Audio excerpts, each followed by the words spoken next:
Hey guys, what's up? It's your boy T for 365 Horror, and this is a horror movie discovery channel. I am just here to put as many horror movies on your watch list as possible. And today we're going to be previewing 9 brand new releases as well as getting into my trailer reactions. So let's get into it right now.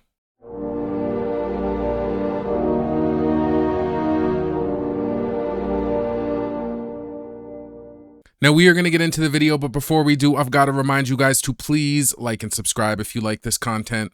Also, to touch on the availability of these titles, I have personally went to each one of the services and verified that these movies are available.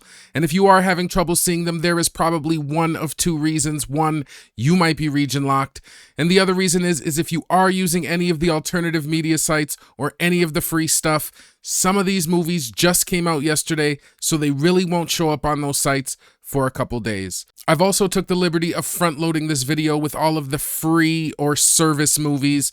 So in the beginning of the video, you're going to get all of the Tubies and Netflix movies. But once you start hitting the Amazon Prime movies, just know from there on out, the movies are for rent. And lastly, this is just a preview, and these are just my trailer reactions. As always, I've added chapters and timestamps in the description, so if you don't like my trailer reactions or you just want to write down the titles of the movies, you're always free to skip to the next one. And if you did want some reviews and recommendations, then I suggest you watch my new movie review series, my You Should Watch series, or any of my movie list series.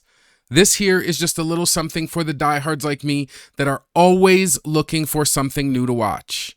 And with that, let's get right to it. So the first movie we're going to preview this week is a horror thriller named Please Don't Feed the Children. And this movie's available on Tubi. I'm just scared. You have no idea. A gang of orphans travels to the south in the quest for a new life after a viral outbreak decimates the adult population of the nation, only to find themselves at the mercy of a psychotic woman who is hiding a perilous secret. It is directed by Destry Alan Spielberg. Okay, so after watching the trailer for Please Don't Feed the Children, this one looks like a decent captive-style thriller horror. Now, for starters, there's nothing really supernatural going on here, so I don't think we're going to really get those kind of creeps, but I do see a good amount of escape tension, and I could see a couple of jump scares being thrown in. When it comes to the gore, it does seem like we do see a couple of bloody moments in the trailer, but overall, I don't think that this is going to be a gore-heavy film. But one thing that did stand out in this trailer was Michelle Dockery. She just seems completely unhinged in this trailer, and I just love those kind of crazy, unhinged characters, so I'm here for it. I think the casting choice when it comes to her is going to pay off. As for the story of the film, I do like the setup, just a group of orphans kind of trying to find their way, and I don't want to call it post-apocalyptic, but after some sort of viral outbreak or pandemic, it does have potential there. And even though the film does look like it's going to kind of deliver that circle of friends dynamic that I do enjoy, I do like it with a little bit of an older group because I feel like the jokes can be a little bit more vulgar and everything could just be a little bit more raw, but still this could work. Now, Please Don't Feed the Children does look like a decent thriller horror with some great escape tension, and based on that alone, this one's going to earn a regular spot on my watch list. Our parents, teachers, families were wiped out. Only adults were infected, and most were killed. They blame kids for the outbreak. Escaping's the goal. Find a hospital now! No, we can't. They're gonna arrest us. It's a big house. They could have supplies. What do you want? I'm not supposed to take in children. Please, you have to help us. Next movie we're going to take a look at is a comedy horror named Massacre at Femur Creek. And this movie is available free on Plex. The safest place for you is far away from here. Massacre at Femur Creek. As his wedding day approaches, a nervous groom reluctantly joins his childhood friends at a wild bachelor party organized by his overbearing best friend. However, the festivities turn into a night of terror when a psychotic killer starts hunting them down, forcing the group to confront their deepest fears and fight for their lives in a desperate struggle for survival. It is directed by Kyle Heitinen. Okay, so after watching the trailer for Night at Femur Creek, this one looks like a little bit of a subpar slasher. And when it comes to the creeps and scares, yeah, I didn't really see any, so if you're watching this one, it's probably going to be more for the comedy and the gore. Now about the gore, the film, it does look like it tries. Because I did throw the movie on just for a quick peek, and while there did seem to be a lot of blood, something about it just felt off. Because unfortunately, even though I did like the level of gore I was seeing, it did just come off a little bit fake. Like the blood was a little bit runny and it just didn't have that darkness and texture that gave it weight. And while sure, I think the movie's going to be bloody, I'm just not sure that the gore is going to be convincing. Now, production-wise, this film definitely gives off some B-movie vibes. It's just a lot of the acting in this trailer felt wooden, but because it's a comedy, that may be intentional. But still, I feel like it just didn't really land for me. I also thought that the premise was pretty run-of-the-mill, and although it does have that, again, that good circle of friends vibe that I do enjoy, I just found that none of the comedy really came through on the dialogue, and because of that, comedically, it just felt a little flat. Now, Massacre at Femur Creek might be good for a couple of lulls, but honestly, it does look just a little bit subpar. And now, could it be in the so bad it's good category? Maybe, but I do have my doubts. And for that reason, I think this one's going to land on the lower end of my watch list. Man escaped from Beacon Crest last night. He killed some hitchhiker, lopped her head clean off. Bachelor parties. The last night to be free. Cheers, Teddy.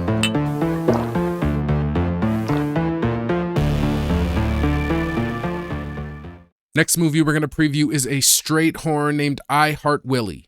And this movie is available on Apple TV and Google Play.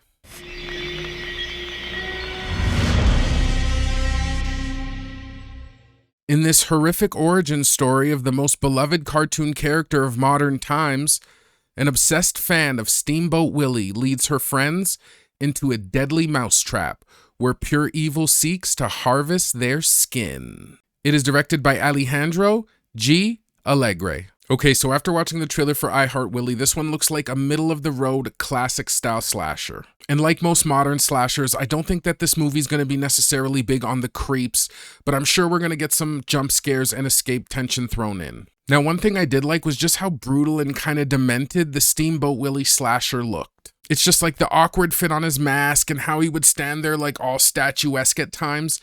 It did look kind of unsettling and badass, and I thought that that was at least a nice touch. I also thought that the gore didn't look too bad either, and honestly, for this film, it might be the main draw. Because production-wise, this one definitely leans into that B-movie territory, both with its acting and look. And honestly, this whole trend of kind of these license-free iconic slashers just being brought to us time after time, it is starting to feel just a little bit played out. So for me, this movie's definitely going to live and die on the brutality and creativity of its kills. So personally, I think Heart Willie looks kind of meh overall, but if it really delivers on that brutality and gore front, it might just be worth the watch.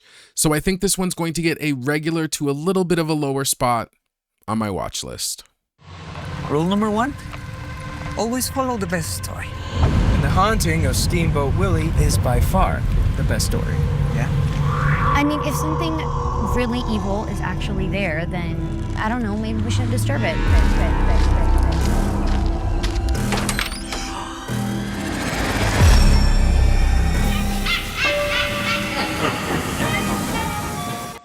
Next movie we're going to take a look at is a comedy horror named I Don't Understand You. And this movie's available on Google Play and Apple TV. Oh, I don't want to do this anymore. No, this can't be like a thing we start doing in LA. Yeah. Stranded in Italy without transportation or language skills, an American couple on the verge of adopting tries to reconnect during a disastrous vacation, as their fears and relationship problems threaten to boil over. It is directed by David Joseph Craig and Brian Crano. Okay, so after watching the trailer for I Don't Understand You, this one looks like a decent comedy horror. Now, as always, we're going to start out with the creeps and scares, and this one doesn't look like it has very many creeps and scares or anything that will really get under your skin. And as for the gore, there are a couple of scenes that look bloody, but it doesn't look like a very gory movie overall. Next, we're going to touch on the premise of the film, and although the premise doesn't look super original, I really like these kind of cringe-inducing horrors where everything just kind of spirals out of control and into chaos as the movie carries on. And it looks like the film does a good job of kind of setting up this witty comedy without being too slapstick, but I'm always cautious of horror comedies because I just hate it when they just get way too zany by the end. Now, I Don't Understand You doesn't look bad, and it looks like it could be a decent watch if I'm in the right mood. But unless I'm really craving something in that kind of comedy horror lane, I think this one's going to get a regular to lower spot on my watch list. You still have your wallet? It's in my front pocket. Okay, because there's a lot of pickpockets Oh my here. God, it's in my front pocket. Okay, that's what I was trying to be sexy there. You were not. Dom, I make you a special reservation for your anniversary. Anything at all, call me. And be careful. Be careful. I didn't love that. Do you think he meant because I was driving? Or because we are... gay. Okay. Next movie we're going to take a look at is an action horror thriller named Pins and Needles. And this movie's available on Google Play, Apple TV, and Amazon Prime. Perfect. An uneventful ride to campus becomes a nightmare as Max, a diabetic biology student, is entrapped in a diabolical wellness experiment. With her insulin supply dwindling, Max is forced into a deadly game of cat and mouse to save her life. It is directed by James Villeneuve. Okay, so after watching the trailer for Pins and Needles, this one looks like a true-to-form action horror thriller blend. Now, this looks like another film that in terms of creeps and scares isn't really just going to deliver them traditionally, but again, I could see a really good dose of escape tension and just a couple of jump scares maybe thrown in. And I can tell when it comes to the gore that this film just leans way more into the survival horror. So just even by virtue of the fact that we don't see a lot of victims, it's probably going to be a lot of kind of painful survival stuff, you know, pulling your arm out of a bear trap, that kind of thing. So although we could get some painful moments, I just don't see it really being like bloody or gutsy. Now the premise for this one isn't so bad, even if the kind of stranded escape horror is a familiar concept. And one thing that could definitely add a little bit more tension is the fact that the main character Max needs insulin to survive. And hopefully they can effectively kind of use this element without it getting overused. And I know I'm going to date myself with this example, but it's like watching the old Astro Boy cartoons where it's like every single episode he like runs out of battery, right? And needs to find more power to survive. If done right and it doesn't just happen over and over again at the most inopportune moments, it could raise the stakes in a good way. So Pins and Needles looks like a solid escape survival horror with some decent tension. And when I watch the trailer, I don't see anything groundbreaking, but there is enough there to earn this one a regular spot on my watch list. Listen, we'll be back to civilization in a few short hours. All right, I promise. Relax, man. It's just a tire. Maybe we can ask whoever lives in that insane house to help us. Why don't you guys change at least one of the tires and I'll go over there and see if anyone's home.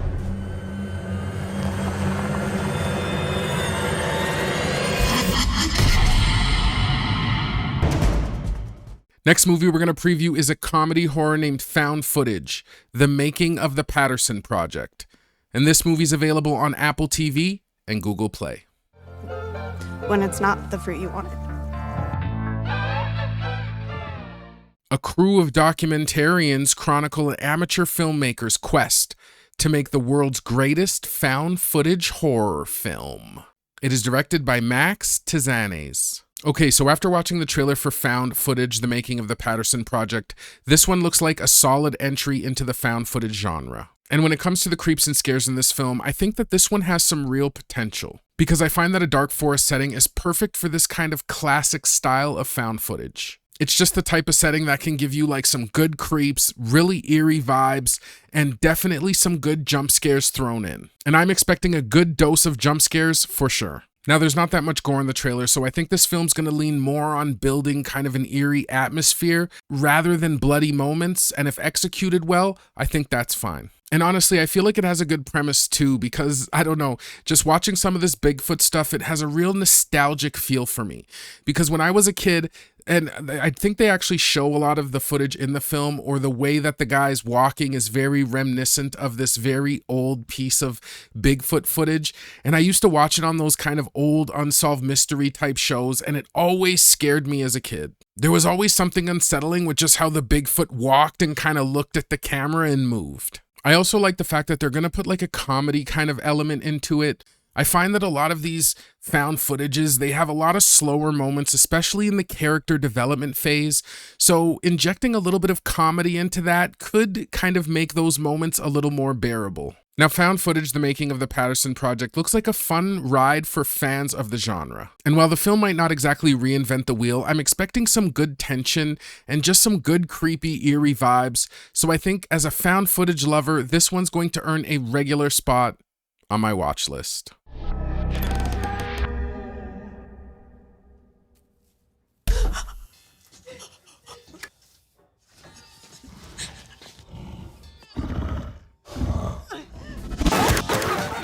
Next movie we're going to take a look at is an action horror thriller named The Sound. And this movie is available on Apple TV and Amazon Prime. Jump! A group of climbers embarks on a dangerous climb that has been off-limit for years. What initially begins as an audacious expedition transforms into a battle for survival against a force that toys with them.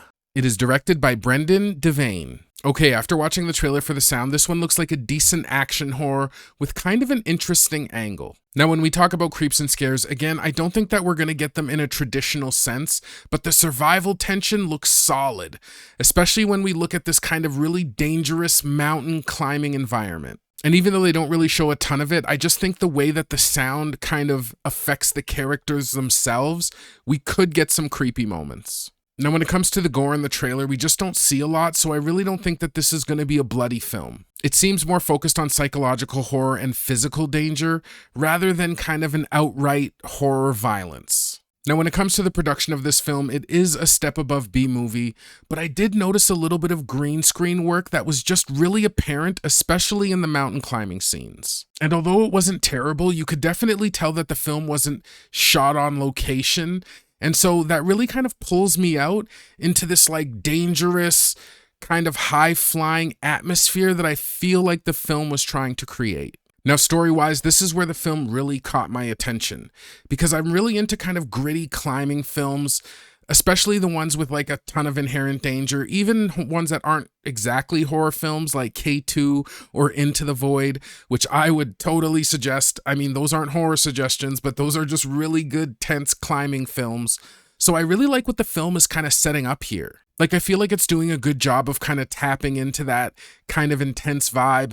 And especially with just the supernatural forces that mess with them on the mountain, that's kind of the element that really intrigued me. Now, The Sound looks like it's packing some pretty good survival tension and a pretty cool premise. And while the film may not exactly blow me away, it is interesting enough to earn a regular spot on my watch list. Did you guys hear the news? The Forbidden Wall just opened up. Hasn't it been like 50 years since anyone's been back in there? Why do you have to do this? It's the best climbers in the world, and I'm one of them. It's pulling at me, and you don't know how that feels. You're right. But I know what it feels like to lose someone. Still going, Dad? Yeah, I know. Next movie we're going to take a look at is a drama horror thriller named The Ritual. And this movie is available on Apple TV.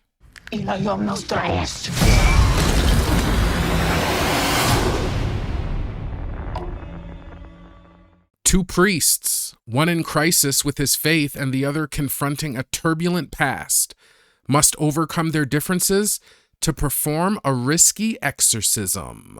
It is directed by David Madell. Okay, so after watching the trailer for The Ritual, this one looks like a decent possession horror. When it comes to the creeps and scares, the possessions look creepy, so I think there might be a fair amount of creeps, along with, of course, some good tension and jump scares to boot. As for the gore, there's definitely some bloody scenes in this trailer. But in addition to expecting some of that kind of usual possession horror, which is like bed sores and self-harm and some vomiting, you also get some scenes of just some completely bloody, chaotic mayhem. So I feel like there's some intense moments that could be kind of wrapped in there. Now, one of the things that really stood out to me in this movie was the cast, because you got Pacino, you got Dan Stevens, you got Patricia Heaton.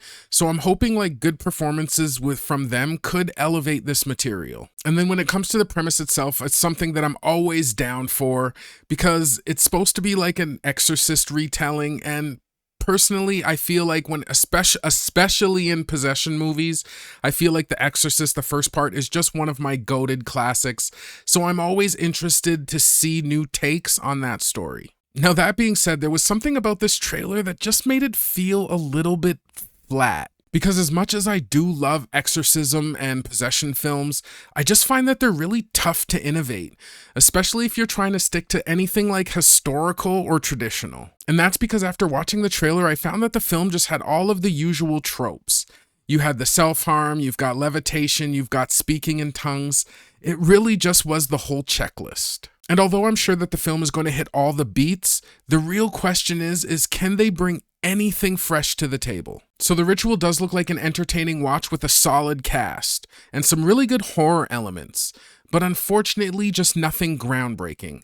So unless I hear something about this or it really, surprises me, I think this one's going to land at a regular spot on my watch list. This is a very troubled woman, hissing at the side of a church. The woman's parish wishes to attempt a solemn sacrament. You mean an exorcism? You would like me to perform it? No, some poor other soul already has that distinction.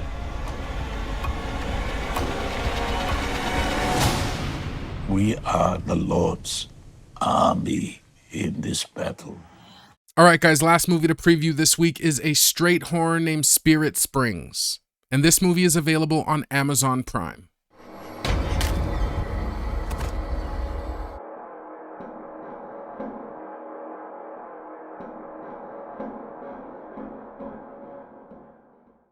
A band lodging at a Florida mansion discovers horror when Eden swims in the springs. An ancient spirit awakens to hunt souls through the night.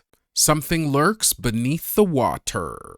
It is directed by John Eagle. Okay, after watching the trailer for Spirit Springs, this one looks like a solid infected B-movie horror. Now, first off, we're going to touch on the creeps and scares, and I really didn't see much, so I really don't think that this movie is going to provide anything that's going to stick with us, or even really any jump scares for that matter. Now, as for the gore, I do think that this film is trying to bring the blood, and although we do see some bloody scenes in the trailer, I wouldn't exactly call it a gorehound pick, even though it could have a couple of decent splatter moments. Next, we're going to touch on this film production-wise, and although this film kind of leans into the B-movie territory, I didn't think the performances were all that bad. I really like that the group has that older kind of circle of friends vibe, especially being in a band, and I also saw that the film had some of that kind of old-school horror gratuitous TNA, which, let's be real, I don't hate. Plus, I've always really liked this kind of infected horror, and even though I wouldn't call this movie a body horror, I find that the main character, Eden, just goes through a really solid transformation.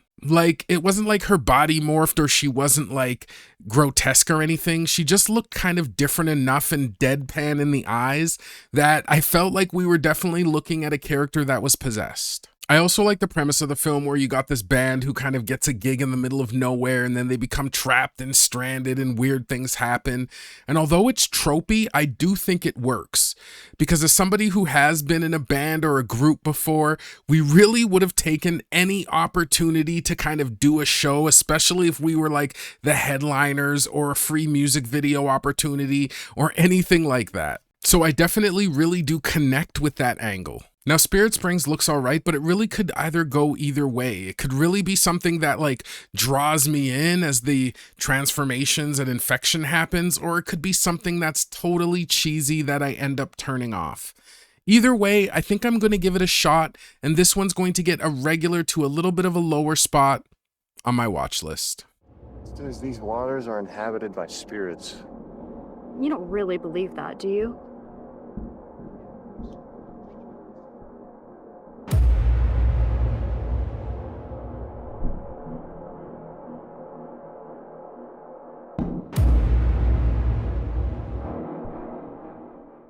Well, guys, that's it for me for another episode of previewing brand new releases.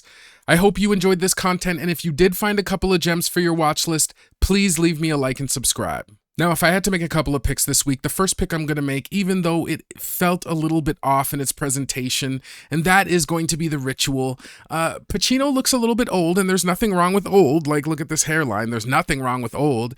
It's just something about the film. It does feel just a tad bit off in a way. Like, I don't know if it's going to be boring or if it's going to be just the same old, but it is one of those big budget films with such a big cast that I do like to see what they produce with all this money. So that is going to be one of the films that I watch because I do like to kind of take in the mainstream big box movies. And the second pick is going to be a dual pick because I'm just that kind of guy. And the movie I'm going to pick first off is going to be The Sound. I just really like the intensity of kind of those climbing horrors. I like watching people fall to the abyss or just like, you know, carabiners slip, and it's just like these big tense created moments. I just hope that the green screen doesn't like pull me out of it too badly. But again, that angle where they kind of find something mysterious and you see, I don't know, because it looks like they're having a lot of hallucinations. They're doing things like they'll have powers. I'm sure people are going to like end up diving off the mountain thinking they're like diving into a pool or something. I don't know. It just looks like it can have a really cerebral element when they reach the top. So that's going to be my main pick of the week. And for my sub pick, I'm actually going to pick Found Footage, The Making of the Patterson Project, only because I feel like sometimes I'm not in the mood for comedy. So I'm always in the mood to be scared or gore, or shock or disgust, but comedy is a little bit more hit and miss. That's why it's a sub pick. But I think this one has a good kind of woodsy vibe, right? You kind of get a Blair Witch kind of feel. It looks like they go into the dark a lot, and like I said, I've got that nostalgic kind of connection with that old, almost Zapruder film style Bigfoot footage. I can't remember exactly who did that, but it is a very famous piece of footage. Nowadays, you don't see it much anymore, but back in the day, every unsolved mystery, every is Bigfoot real kind of thing always showed it. I find that now that everybody has a phone with a camera on it, like we just don't see Bigfoot anymore, right? Like there's just no more Bigfoot. When I was a kid, Bigfoot, like you could go in the forest, you might see Bigfoot. Like it was a thing. People would like go on expeditions, but I don't know, maybe there's still a lot of that. But anyways, the point is that I do kind of like that angle, and if I'm in the mood for a little bit more of a comedy horror, which I still think is going to have a very good kind of jump scare creep vibe, then that's going to be my third pick of the week. Well, guys, that's it for me for real this time. I am out of here because I have got a ton of movies to watch. If you made it this far into the video, thank you. I appreciate you. I hope you guys enjoyed this preview and you're taking care of yourselves. And I will see you guys in the next one. Peace. Yeah, this is going to be fun. This is going to be fun.